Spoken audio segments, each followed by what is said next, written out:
Hello everyone, it is Sunday, June 21st, Father's Day, and it is currently 6:16 p.m. And I thought I'd show you what I have been up to, which is, crocheting wise, is bears. Bears. So, in my last video, I showed you 4 bears that were not quite, attired in all their little decorations. So I'm going to show you those first. So here's this little blue one, and he's got 2 buttons and a bow and a little bow up there. Okay. And then this pink and golden one. And I found these buttons on eBay, and they're wooden, and they come from China. I've had them for quite a while. Didn't quite know what to use them for, but anyway, so there they are. And I have this little grosgrain ribbon, and there's a little bow in the top. And this little pink and purple bear. Got 2 nice little buttons and a bow there and a little bow there. Okay. Let me find that orange one. This.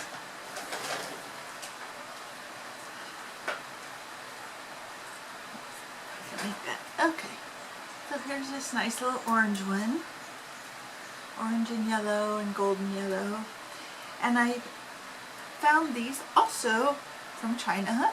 These little appliques that are butterflies that somebody hand did for slave labor, I'm sure.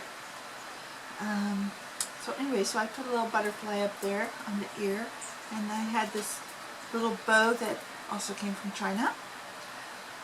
So, okay, so that's my original 4. Then I showed you that I had 6 bear heads that were ready to go to be made into bears. And so, because I'm getting my Etsy shop ready to start up again, there's nothing in there, so I'm not linking anything yet. I thought, well, I need to make some bears. So, this particular bear that I'm going to show you is not one that I am selling, because he's kind of like a template bear. So like I didn't do these very well. I should have put a loop at the end of the strap, and yeah, I could redo it, but now I sewed this button on here and it just doesn't look right. Plus, I wanted metallic gold buttons, which I didn't have at the time, and which I have since ordered. So I made this little guy. So he's got the metallic buttons, and the straps do come undone because they have a little loop at the end. But I not only made him, I made 2 of them. So I'll be putting these little Christmas bears on my Etsy shop. Then I had, like I said, some of my bears are more like template bears. So I had this bear, I hadn't given it away to anybody, thank goodness. And this was my little watermelon bear. And so I made a duplicate of this. Now I have 2 watermelon bears. So this one stays with me because that's my template. And then I had this one bear that, I've got yarn everywhere. I had this bear, and I have the original picture of the bear, but I gave it away to a friend. So thankfully I had the original picture so I could make another one, and this was my little strawberry bear. So I'll be putting that in the Etsy shop. And then I've got this little bear here, which is like a little beach bear. It's got a little bathing suit and flip-flops, which I'm probably going to redo the flip-flops. But, yeah, this little bear in her swimsuit. And this one I'm not quite finished with. I have to still do the shoes. But this is going to be a little ballerina bear. And I have to do the shoes on it. And I don't know if you can see, but this skirt is a little sparkly. I don't know if that's going to show up. So anyhow, yeah, I have 10 new bears to put on Etsy. And I will do that maybe sometime this week. And so, I just put that bear in there that I'm still working on. Okay. So I've got all of those done, and I'll probably start on making some new bear heads, because I actually like making the bears, and I feel like, you know, if I get the head started, then whenever I'm ready to work on a body, the head's already done. So that's the method to my madness. And you know, I had bought, I think it was like 24 jumbo skeins of the Craftsmart Never Enough Beige when it was on clearance, and I said, you know, it's an easier color to restock myself with than constantly buying the Red Heart Buff, and it's just like a shade lighter. So I said, it's perfect for bears. That's what I'm going to use from now on. And I think I still have probably 12 to 15 jumbo skeins left, so I can make a lot of bears. Although now I'm starting to think I'm going to need some polyfill pretty soon. Not yet, but pretty soon. For sure by the end of the summer. I'll get like a 10-pound box. So that is it for what I've been working on with crochet. So now we're just going to change the subject a little bit. Hang on just a second. So I am constantly on eBay, and I'm constantly also on YouTube. And on YouTube, for whatever reason, these videos kept coming up with Carrie Elways, who played in The Princess Bride. And I thought, well, okay, I'll just take a look and see what they are. Well, it turns out he wrote a book. Now, maybe I'm just way behind the times, but he wrote a book on the making of The Princess Bride. And I hadn't seen that movie for a while, and I didn't even own the DVD, but I do now. I bought one. But wouldn't you know, there is a book about the making of The Princess Bride by Carrie Elways called As You Wish. So I'm going through that book, and just in case you guys didn't know that it's out there, it's out there. And I think I got this copy. There are hardback copies, but I was having a hard time finding a hardback, so I said, okay, I'll take a paperback. I think I got it for like $5, you know. So, and it's in really good shape. Who cares? So, yeah, there's that.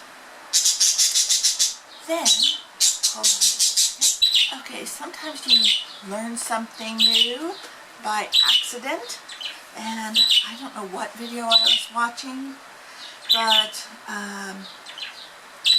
it probably was about making caramel corn. And no, I know, it was a segment of Unwrapped, probably still about caramel corn or something to do with popcorn. And the manufacturer said they only use this one type of popcorn called mushroom popcorn, which, thank you very much, that was the name I was looking for. So, you know, mushroom popcorn pops in like that ball shape, and not kind of that. So, I went on eBay, and I got some mushroom popcorn. And this is a 6-pound bag. I haven't made any yet, but it's not cheap. It's about $3 a pound when you buy it in the small quantities like this. And 6 pounds is a small quantity. You can buy a 50-pound bag, but I think that's like $60, 60 or something. Anyways, if you've ever wondered what makes that ball popcorn like that, it's called mushroom popcorn. So, get yourself some. Okay, now, I'm going to change the subject again. I have been telling you that you should stock up. And doesn't matter what your political leaning is, this crisis that has taken over our country for the last few months affects everybody, okay? And it's not over, okay? You might think that just because we're opening up, well, in California we're not exactly opening up. We're still on lockdown for another 6 weeks or so. And now our governor has made it mandatory that you must wear a mask if you go outside. Now, let me tell you, I'll wear it to go in the buildings that I have to go into. But as soon as I come out, that thing is off my face. I'm in the sunshine. I'm not around anybody. No mask. But regardless of that, I'm going to read you a little bit of an article about things that could be on the very near horizon, probably starting in August and through the rest of the year. Okay? So, many of the emergency economic measures that were put into place to support the American people financially through this pandemic are about to disappear. And that means that big trouble is on the horizon. Right now we are in the midst of one of the deepest economic downturns since the Great Depression of the 1930s. Economic activity has fallen dramatically. More than 100,000 businesses have permanently closed, and more than 44 million Americans have lost a job so far in 2020. But up to this point, most Americans are not feeling too much economic pain thanks to unprecedented intervention by the federal government. Unfortunately, that short-term boost of artificial relief is about to wear off, and that is going to cause some major problems as we approach the end of this calendar year. Earlier today, 2 sentences from a BuzzFeed article about the extreme economic despair that is ahead of us really got my attention. The U.S. economy right now is like a jumbo jet that's in a steady glide after both its engines flamed out. In about 6 weeks, it will likely crash into the side of a mountain. I think that it's a perfect description of what we are facing, except that I would replace U.S. economy with U.S. consumers. The truth is that the economy has already crashed, but consumers have been shielded from the effects of that crash by trillions of dollars in emergency government spending and other unprecedented measures. What's kept us in the air so far is an extraordinary government relief effort. In most states, evictions have been temporarily banned, preventing a mass homelessness crisis. Most federal student loan payments have been put on hold, removing one of the largest recurring monthly expenses that millions of people face. Banks were ordered to give their customers a 6-month break on mortgage payments if requested. Most importantly and counterintuitively, household income sharply increased in April as hundreds of billions of dollars in lost wages were replaced by trillions in government spending. The government sent out more than 159 million stimulus payments of up to $1,200 per adult, more if you have kids, and more than 20 million unemployed people became eligible for an extra $600 a week in federal unemployment benefits. The result, according to Bloomberg, was the largest monthly increase in household income ever recorded. What we have witnessed has been a sudden transfer of wealth that is unlike anything we have ever seen in all of U.S. history, and this has allowed most Americans to get through the past few months without too much of a problem. In fact, many unemployed workers have been bringing home more money than they did when they were actually working. But on July 31st, about 6 weeks from now, that is all going to change. The $600 unemployment bonuses are scheduled to end on that date, and President Trump and Republican leaders in Congress have made it clear that they have no intention of extending them. In addition, it looks like there will be no more direct checks from the government for ordinary Americans, even if another stimulus bill is passed. So, tens of millions of Americans will soon be facing a future in which they are bringing in very little income. In addition, the various bans on evictions around the country will soon be coming to an end, as will the grace periods for mortgage payments. Without enough income coming in, a lot of Americans will soon be losing their homes, and this will really start ramping up as we head into the holiday season. On top of everything else, the grace period on federal student loans will come to an end at the beginning of October. Ouch! Basically, all of the economic pain that had been deferred will come rushing back with a vengeance over the next several months. Of course, Congress could delay things a bit more by borrowing and spending trillions of more dollars that we simply do not have. But all of the reckless spending that they have done already has put us in very perilous territory. Trillions are now whooshing by at breathtaking pace. The U.S. gross national debt, the total of all Treasury securities outstanding, jumped by $1 trillion over the past 5 weeks. From May 4 through June 8, and by $2.5 trillion for the 11 weeks since March 23rd. The total U.S. national debt outstanding has reached $26 trillion, according to the Treasury Department. It took the founding of the United States until 1981 for the U.S. national debt to reach $1 trillion, and now we have added the same amount of debt in just 5 weeks. Wow! Our elected officials are absolutely destroying our future, but most Americans don't seem too alarmed by this. Instead, many are clamoring for even more free money because they say it is what they have gotten used to so far, and it's not nearly enough. Of course, the federal spending has already taken place and has not exactly produced the desired effect. Americans were supposed to take the money they were receiving and spend it, but instead, one recent survey found that most Americans are actually cutting back on spending right now. Saving more money, 34% of survey respondents indicate they've upped their savings rate because of the novel coronavirus. Reducing spending. During these turbulent times, 59% of Americans have cut their budgets, so they aren't spending as much money as they did pre-pandemic. Reducing spending, I already read that one. Reevaluating their priorities, 48% of those surveyed indicate they are prioritizing living expenses, while 30% of respondents indicate their top priority is consumables, including food and drink.